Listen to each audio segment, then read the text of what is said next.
День металлургов в Белорецке отмечали с большим размахом и всем миром, ибо каждый третий житель этого славного города занят в металлургической промышленности. Уже в полдень на самую большую площадку города, стадион, начал собираться и стар, и млад. Это начинались легкоатлетические соревнования. Затем дружескую встречу провели футбольные команды металлургического комбината. Играл духовой оркестр, а июльское солнце светило необычайно ярко и щедро, озаряя улыбки на счастливых лицах людей.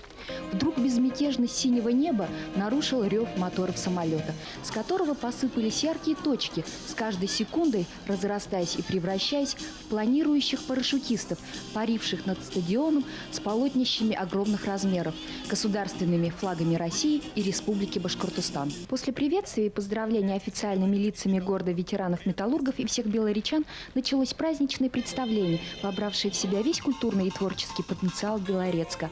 А выступления самых маленьких артистов до слез растрогали и умилили зрителей.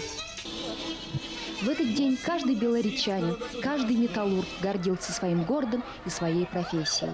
Тот, который любит свою профессию, уважает ту историю нашего комбината, нашего завода, естественно, гордится тем, что он металлург. Я считаю, что быть металлургом и жить в городе Белорецке – это престижно.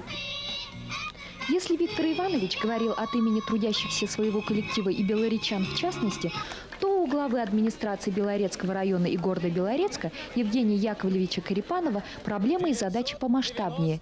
Ведь не за горами празднование десятилетнего юбилея принятия декларации о государственном суверенитете Республики Башкортостан.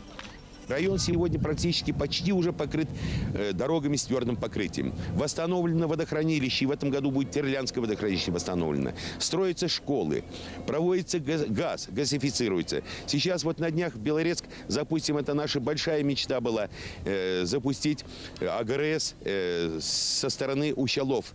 Новый построен будет и подастся газ, то есть проблем у нас с давлением газа, с подачей газа в городе тоже не будет. И много других вопросов, которые республика сегодня вкладывает. 1 сентября распахнет двери педагогический колледж, новое помещение. Инзерская школа на 504 места.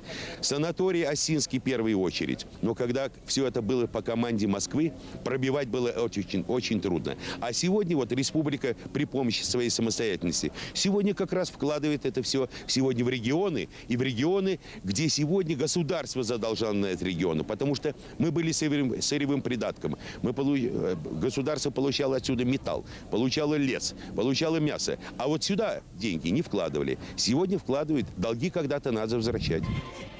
Возвращаясь к празднованию Дня металлургов, хочу отметить, что закончилось оно далеко за полночь дискотекой и выступлением под залпы салюта и взрывы восторга популярных в нашей республике молодежных исполнителей, у которых надолго останутся в памяти доброжелательность и гостеприимство жителей славного города металлургов.